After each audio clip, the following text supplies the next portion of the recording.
Bismillahirrahmanirrahim. Assalamualaikum warahmatullahi ta'ala wabarakatuh. Alhamdulillahirabbil alamin wa sallallahu ala sayyidina Muhammadin wa ala alihi wa sahbihi wasallam, amma ba'du. Saat ini Guru Gembul sudah menghapus video yang dia tampilkan di channelnya, yaitu video tentang kritik terhadap santri, ya, 10 kritik itu. Dan saya sudah membahas 2 di antara 10. Dari 2 saja yang ada, kita sudah bisa menyimpulkan bahwa Guru Gem di sini bukan ingin mengkritik, tetapi menistakan, malah menghinakan begitu. Dan saya melihat dengan tanazul, ya, cara berpikirnya si Guru Gem sendiri, yang bersangkutan ini dia sudah kafir, sudah keluar dari agama. Malah kita nanti akan membahas mungkin insya Allah di dalam video selanjutnya, video si Gembul yang baru tuh, yang mengatakan bahwa NU itu bukan Islam. Itu lucu. Ini kalau kita sebagai santri begitu, ya, kita menanggapi videonya si Guru Gem ini dengan emosi, ya emosilah begitu. Kenapa? Karena di dalam kritik itu kita harus memiliki metode di dalam mengkritik. Nah, sekali lagi saya katakan bahwa setidak-tidaknya begitu, santri itu adalah sebuah culture, sebuah budaya. Jadi tatkala dia itu dianggap jelek dengan perspektif di luar budaya tersebut, itu minimal sudah culture shaming, itu sudah tidak boleh di dalam negara demokrasi. Untuk apa? Untuk menjaga stabilitas demokrasi itu sendiri. Nah, dan dalam hal ini si Guru Gem jangankan Ahlus Sunnah wal Jamaah, si Guru Gem itu Muslim pun tidak, dia itu seorang kafir. Seorang kafir, saya tegaskan sekali lagi, dia itu seorang kafir. Dan saya bukan mengatakan ini atas wuku, tapi atas tanazul, ya, atas perdebatan lah begitu.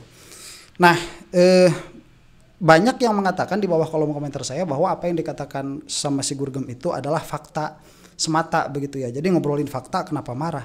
Lah, ini orang yang mengatakan yang diomongin sama si Guru Gem itu adalah fakta, dia tidak bisa membedakan antara fakta dengan opini. Jadi kalau misalkan mau mengatakan mana yang fakta dari ucapan si Guru Gem itu, dari dua kritik saja yang dia sampaikan. Yang fakta itu misalkan, ya, dia menegur temannya yang kebetulan santri begitu, menegur tentang merokok di hadapan umum. Berarti itu fakta tuh, kalau kita percaya sama omongannya si Gembul itu fakta. Berarti apa? Menegurnya. Kemudian si santri ini dia menjawab dengan dalil, dengan hukum bahwa merokok itu begini dan begitu. Itu pun adalah fakta juga. Nah, kemudian di belakangnya disebutkan bahwa kita tidak butuh itu. Nah, itu sudah opininya dia. Padahal di dalam kenyataannya seorang mukmin itu butuh kepada dalil syara, karena yang dilihat dari seorang mukmin adalah hukum syar'i. Dan selanjutnya itu kesananya opini semua. Kemudian tatkala mengatakan bahwa si Gembul ini dia punya kenalan kiai di Sukabumi atau di mana lah itu, yang mana di pesantrennya itu banyak sekali sampah. Nah, banyak sampah di pesantren itu, kalau kita percaya sama omongannya si Gembul, itu fakta. Oke, itu adalah fakta, banyak sampah di pesantren itu. Kemudian si Gembul ini menegur kiai itu, masa di pesantren adalah banyak sampahnya begitu. Nah, menegur itu pun fakta. Kemudian si Gembul mengatakan yang pertama kali dibahas di dalam fikih adalah toharoh. Itu pun fakta juga. Tetapi kalau sudah menyangkut pautkan toharoh dengan banyaknya sampah, itu sudah sesat pikir. Itu sudah bukan opini lagi, itu sudah sesat pikir. Karena yang namanya sampah itu ada yang najis, ada yang tidak. Sedangkan toharoh itu hubungannya dengan izalatul mani', menghilangkan mani, baik bagi sholat atau selainnya begitu, bagi ibadah-ibadah. Nah, itu. Jadi dari fakta-fakta yang ada, si Guru Gem ini, ya, sebentar lagi saya mungkin akan mengatakan la'natullah alaih, ya. Si Guru Gem ini dia itu sudah menyimpulkan perkara yang tidak koheren dengan realita yang dia bahas. Begitu, realitanya apa, kemudian teori yang dia simpulkan kemana, begitu. Itu sudah tidak nyambung. Sehingga yang dia sampaikan itu adalah hoax, dan lebih parah daripada itu adalah penistaan. Nah, karena di sini ada 10 kritikan, yang mana dari 10 kritikan itu 2 sudah dibahas, berarti tinggal 7 tuh. Dan yang mana juga video aslinya sudah dihapus, entah apa motifnya, atau disembunyikan, entah apa motifnya, mungkin karena ketakutan atau merasa salah, atau saya tidak tahu, ya. Cuman 2 video saya tentang si Guru Gem ini sudah ditonton 100.000 lebih kalau di combine. entah dengan yang ini akan bertambah berapa begitu ya. Nah sekarang kita lihat ketololannya guru gembul, dan kita akan melihat mana yang fakta, mana yang opini, mana yang penistaan begitu ya, supaya kita itu paham dengan baik tatkala mengatakan fakta itu mana. Jangan mengajari mutakalimin tentang fakta. Mutakalimin itu tahu betul mana yang fakta, mana yang opini, mana yang kesimpulan dari fakta, yang mana kesimpulan dari fakta ini dia bisa 100% benar atau kurang daripada itu. Jangan mengajarkan mutakalimin. Mutakalimin itu orang yang paling persisten dan orang yang paling presisi di dalam menghukumi sesuatu itu fakta atau bukan. Kita teruskan dulu nih. Pikir di level tengah dan level atas, dan justru malah mengajak orang hanya berpikir di level bawah. Seberapa parahnya. Itu yang kedua. Dan nah itu pun penistaan juga ya. Kita langsung saja lah, karena itu sudah dibahas kemarin. Kenapa bisa seperti itu? Karena masalah yang ketiga dari pesantren salaf itu diantaranya adalah bahwa mereka tuh fanatik pada masa lalu. Jadi kenapa harus menghafal dari masa lalu, ulama-ulama masa lalu? Ya karena hanya itu yang mungkin bisa mereka akses. Nah itu salah ya. Kenapa kita itu fanatik kepada masa lalu? Karena hadis dari Rasulullah SAW, khairukum qarni atau khairu ummati qarni ya, atau bil makna itu bahwa sebaik-baiknya dari umatnya Rasulullah SAW adalah zamanku, kata Rasulullah. Tsummal ladzina yalunahum, tsummal ladzina yalunahum, tsummal ladzina yalunahum. Kemudian yang mengikuti. Nah, berarti dari hadisnya Rasulullah SAW bil makna ya, saya tidak hafal lafaznya seperti apa. Kita mengetahui bahwa orang itu makin generasi makin kesini, kita lihat orang terbaiknya pada zaman sekarang tidak akan melebihi orang terbaiknya pada masa lalu. Makanya kenapa kita itu harus mengambil terus dari masa lalu supaya kita itu memiliki, dalam bahasa kasarnya begitu ya, utopia, memiliki idealisme yang tidak tergerus oleh kebiadaban perkembangan zaman begitu. Itu yang harus ada, dan itu adalah idealnya guru gembul ya. Jadi mana yang fakta? Yang fakta bukan fanatik, bukan. Kita itu mengetahui bahwa generasi masa lalu itu lebih baik daripada generasi yang sekarang. Itu faktanya. Dari mana kita tahu fakta itu? Dari ucapannya Rasulullah SAW. Nah si gembul ini kalau tidak percaya kepada ucapannya Rasulullah SAW sudah kafir dia. Saya tidak mengkafirkan si Gurgem gara-gara perkataan ini ya, karena ini bukan ma'lumun minad dini bid-darurah, tapi dari perkataan si Gurgem sendiri yang mengatakan bahwa Al-Quran itu tidak ada yang faktual. Nah itu, dan yang tidak mengkafirkan bisa jadi kafir, hati-hati itu. Ini dalam dialektika ya, bukan dalam buku, bukan dalam kenyataan. Jadi misalkan perdebatan tentang riba, ilmu ekonomi itu berkembang besar dan luas sekali baraya. Dalam 2 abad terakhir itu perkembangannya tuh luar biasa.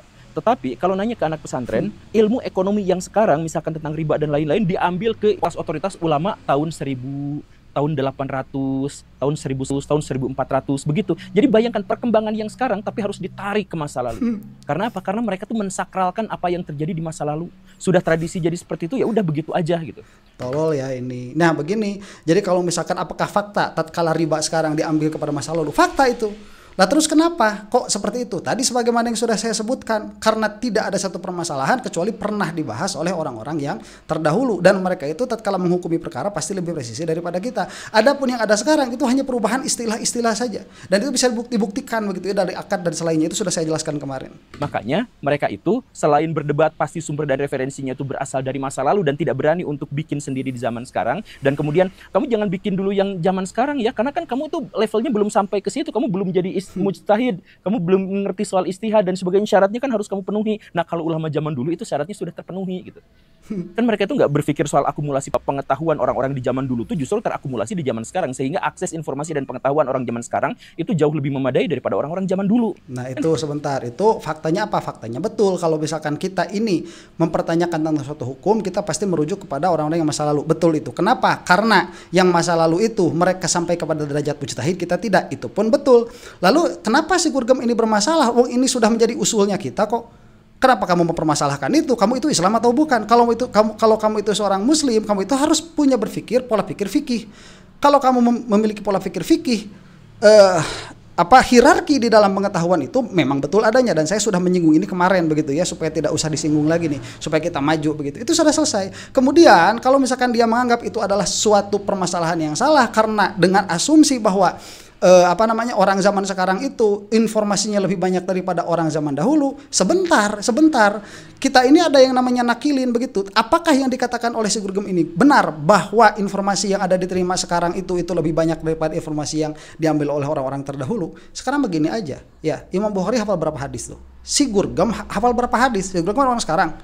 Dari segi hadis tuh mana yang lebih banyak? Imam Bukhari apa si Gurgem itu? Sudah salah berarti kesimpulannya bahwa orang sekarang itu informasinya lebih banyak daripada masa lalu. Enggak. Dia tidak mutlakon. Informasi apa? Drakor, dracin. Tentang apa itu? Tentang filsafat-filsafat barat. Tentang apa? Ya, makanya kita berbicara tentang masalah agama. Kita ini overflowing information. Informasi kita itu terlalu banyak sehingga tatkala informasi terlalu banyak, expertise di dalam satu perkara itu lebih sedikit. Makanya kita melihat para ulama itu dia lebih expert daripada kita. Makanya kita kenapa merujuk kepada mereka itu. Itu yang harus dilihat dan itu adalah fakta syar'inya demikian. Makanya salah satu ciri akhir zaman adalah ilmu diambil dari anak-anak muda. Maksud diambil dari anak muda itu perkataan baru, bukan perkataan lama. Adapun anak muda tapi yang mengambil perkataan ulama terdahulu itu adalah orang-orang yang terdahulu, begitu. Seharusnya begitu, tetapi mereka nggak mau, tetap harus mensakralkan apa yang terjadi di masa lalu gitu. Jadi ketika mereka misalkan ngaji dengan cara yang sama, ya udah gitu aja terus. Posisi duduknya dengan cara seperti itu, jadi ikutan dulu. Coba Baraya bandingkan dengan lembaga pendidikan yang lain misalkan. Mereka itu setiap tahun tuh kadang-kadang harus evaluasi. Setiap tahun tuh mereka kadang rekonstruksi. Setiap tahun mereka itu mencoba untuk gagasan-gagasan metode baru. Dicoba terus, karena dunia tuh berkembang. Dan harus ada evaluasi setiap tahun. Ini mereka enggak kembali aja ke masa lalu. Coba sebentar ya, orang-orang Baduy dalam itu malah nggak sekolah loh Gurgem ya.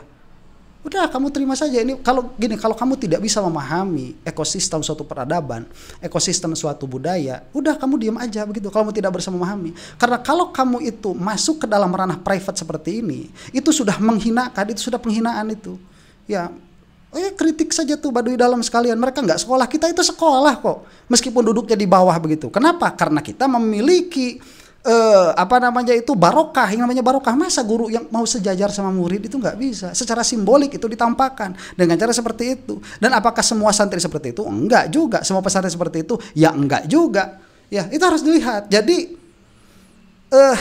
pada akhirnya begini ya, kalau misalkan semua santri itu dikritik, dan kritik itu kan untuk berdialektika ya, pada akhirnya itu diterima atau ditolak. Dan sudah barang tentu apa yang dikatakan oleh si Gurgem ini akan ditolak, yang mana dia itu mencak-mencak, marah-marah, mengatakan jumud dan lain sebagainya karena kritiknya itu ditolak. Karena kenapa? Karena kalau diterima tidak ada santri sama sekali. Ini pemberangusan santri namanya si Gurgem itu. Pemberangusan santri ini. Itu menyampaikan kepada halayak umum seolah-olah benar, juga umumnya juga orang-orang bodoh juga, apalagi yang ikut sama si Gurgem itu. Ya, kemudian seolah-olah santri itu nggak maju. Nih ya, ada berapa santri NU, coba lihat kemarin santri NU ada yang jadi petani di Jepang dengan modernnya begitu, tanah di Jepang digarapnya sama orang NU, kemudian ada orang NU juga yang masuk Harvard University itu, ya itu juga dari orang NU, gak ada permasalahan, orang NU jadi dokter banyak. Apa substansi yang mau disampaikan sama si Gurgem itu kalau bukan culture shaming itu. Ini culture shaming sudah. Kalau kamu nggak paham, diam. Mending isi aja mulutnya itu sama cendol, Gurgem. Mau khutbah Jumat, ceramahnya isinya itu aja lagi gitu. Yang ditulis berapa puluh tahun, berapa ratus tahun yang lalu gitu. Gak banyak yang relevan dengan hari ini, gak banyak yang sesuai dengan aktualisasi hari ini. Ya baca aja yang dari masa lalu gitu, atau mengulang kembali apa yang sudah diajarkan di masa lalu gitu. Makanya khutbah Jumat juga itu saja. Kalau ceramah ya isinya juga itu saja gitu. Gak ada perbaikan gitu. Tolol ya. Itu karena agama tidak menerima perubahan. Jadi kalau misalkan kita itu membicarakan yang dulu-dulu aja ya memang begitu. Rukun sholat dari dulu kalau Syafi'iyah ya 17. Sampai kapanpun ya segitu. Mau berubah jadi berapa kamu? Hah? Gurgem, kamu rukun sholat berapa? Ya. Terus apa? Mau bikin sendiri begitu? Ya nggak bisa. Kemudian kalau misalkan dia dalam permasalahan khutbah Jumat, itu permasalahannya dalam juga. Ada yang mengatakan khutbah Jumat itu dia tidak boleh ada fasol, yang dimana di antara fasolnya itu adalah berbicara dengan bahasa ajam dan lain sebagainya. Nggak bakalan ngerti si Gurgem itu. Kita memiliki patokan, kita memiliki pakem. Kemudian pakem kita dikomentari oleh orang bodoh seperti ini. Yang mana kebetulan orang bodoh ini banyak sekali followersnya, yang mana followersnya juga sama-sama bodohnya. Kemudian pada akhirnya apa? Pada akhirnya culture shaming kepada siapa? Kepada kita para santri, yang mana kita para santri itu berpikir dengan manhaj syariah. Jadi pada akhirnya, pada kenyataannya, meskipun si Gurgem ini laknatullah alaih, saya katakan udah sekarang ya, si Gurgem ini pada akhirnya meskipun dia tidak memiliki intensi untuk menghina santri, tetapi output yang terjadi santri ini menjadi terhina karena orang-orang di luar santri tidak paham cara pola berpikir santri, makanya keluar perbuatan-perbuatan seperti tadi. Tetap di dalam khutbah Jumat ya demikian, kemudian yang diajarkan pada masa lalu dan lain sebagainya. Karena kalau tidak mau seperti itu, kamu nggak usah mengkritik santri itu udah demikian adanya.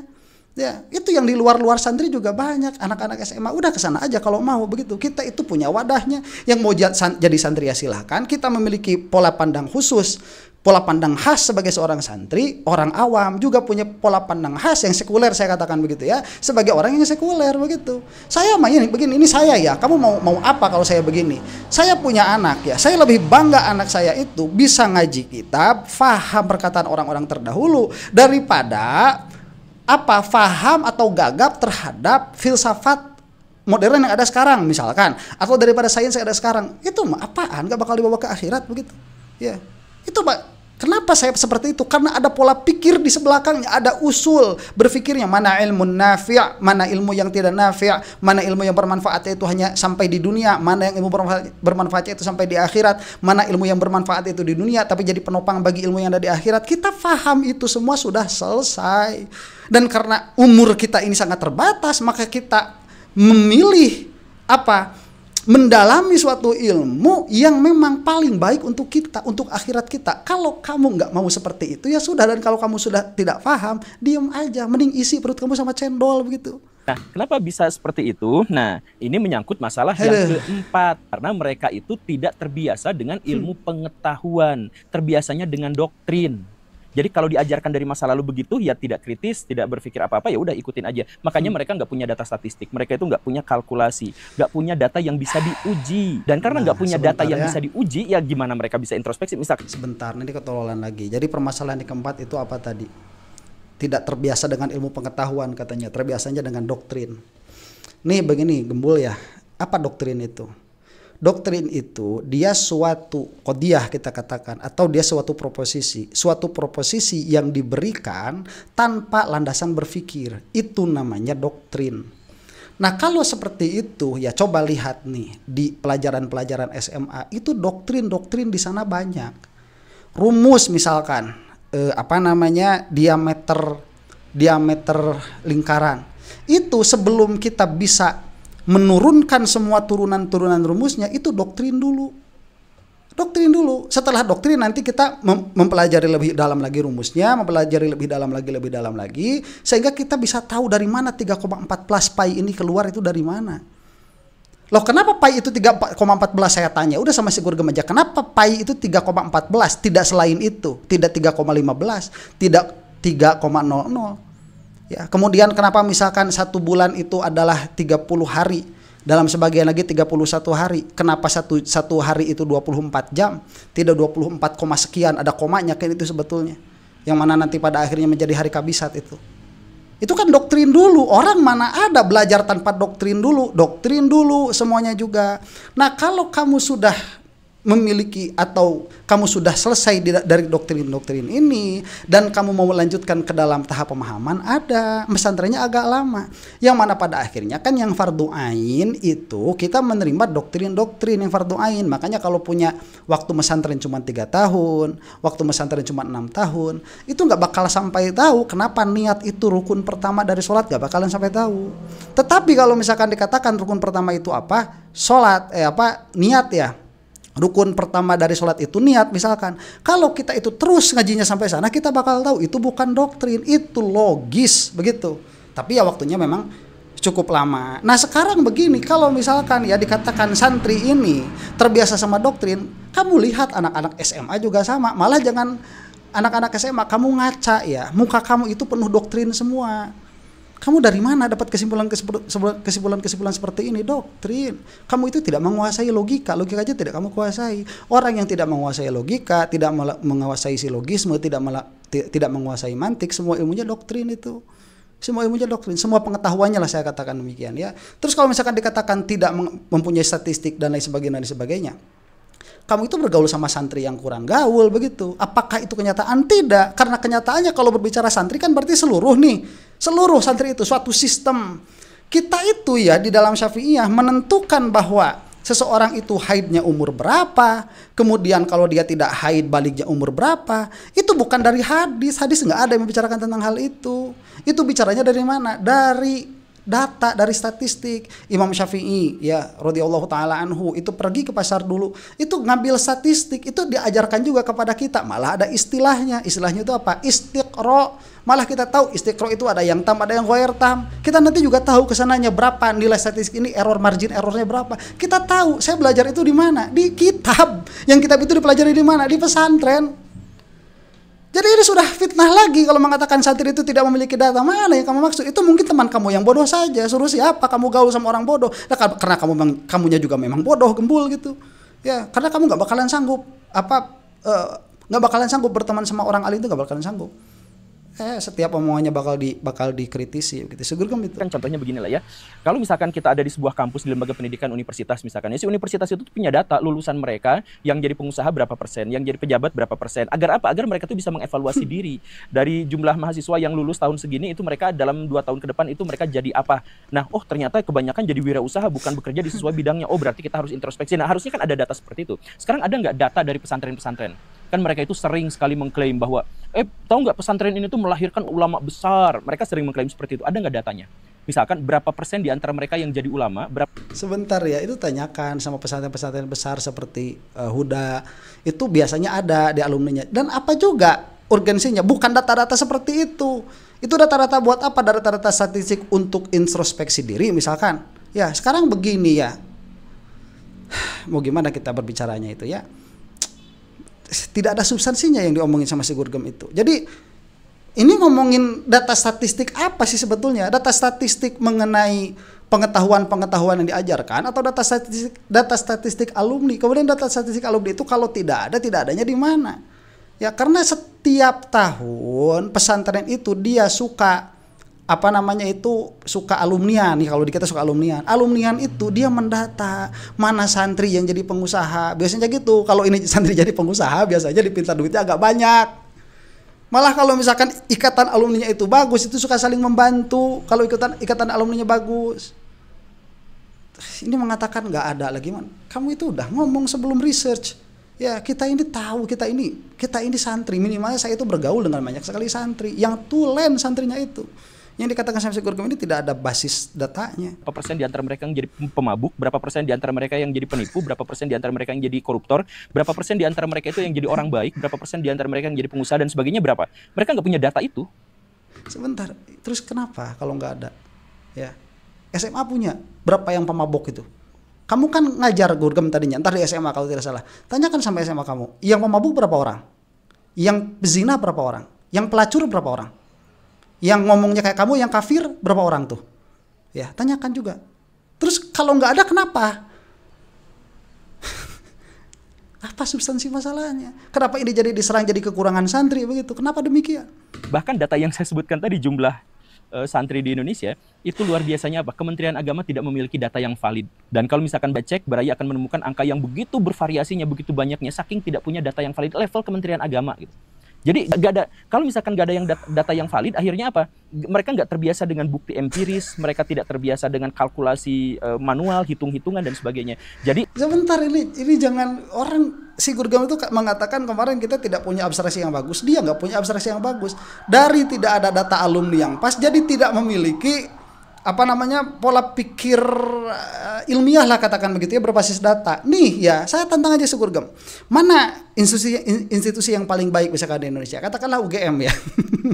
Quote and quote. Karena itu yang diakui itu.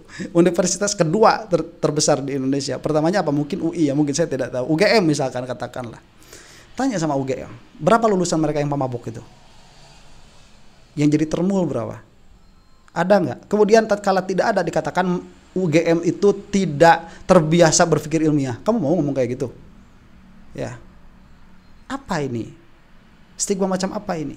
Nih ya para santri ya, kalian kalau membiarkan orang mulut comberan kayak si Gurgem kayak gini terus-terusan ngomong, kamu lihat apa? Kamu lihat nanti di masyarakat orang-orang itu dia akan mencibir kalian.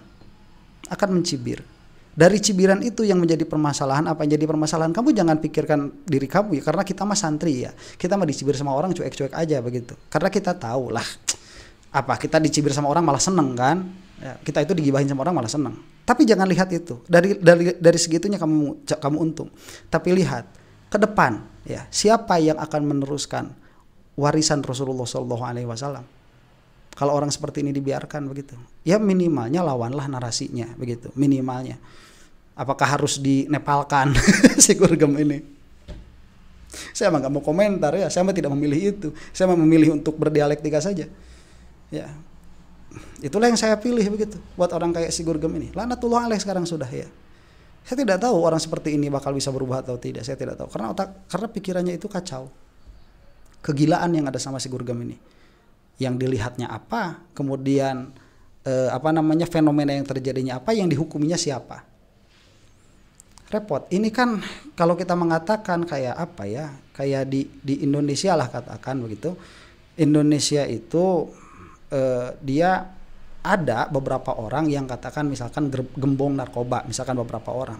Terus kita menghukumi semua orang Indonesia itu, atau orang Indonesia itu mayoritasnya. Padahal yang gembong narkoba itu nggak sampai 1%. Dan itu pun bukan permasalahan khusus di Indonesia, itu pun permasalahan yang ada di negara-negara yang lain. Itu yang harus dipahami, harus diingat. Nggak boleh seperti itu, ya. Mau bagaimana? Kalau misalkan ada ngebangun, berdoa saja, insya Allah ini kan niatnya baik. Kalau niatnya baik pasti didukung sama Allah, ngebangun aja. Nanti runtuh belakangan gitu.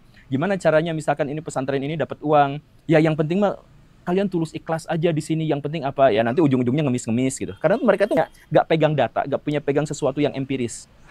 Susah sekali untuk mendapatkan data-data itu. Jadi mereka nggak tahu ke depan harus seperti apa karena mereka tidak mencoba untuk mengambil data-data historis untuk jadi bahan pertimbangan dan pembelajaran hari ini. Coba lihat ya, gedung runtuh itu yang ada kan Al-Khazini kemarin itu, sama yang ada di di mana itu ya, di Sumatera, di daerah Sumatera.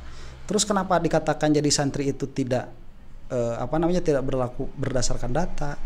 Ya, orang cewek haid itu dia harus punya istiqronya sendiri. Itu sudah ngomongin data sedari awal. Ya, kita itu kalau sholat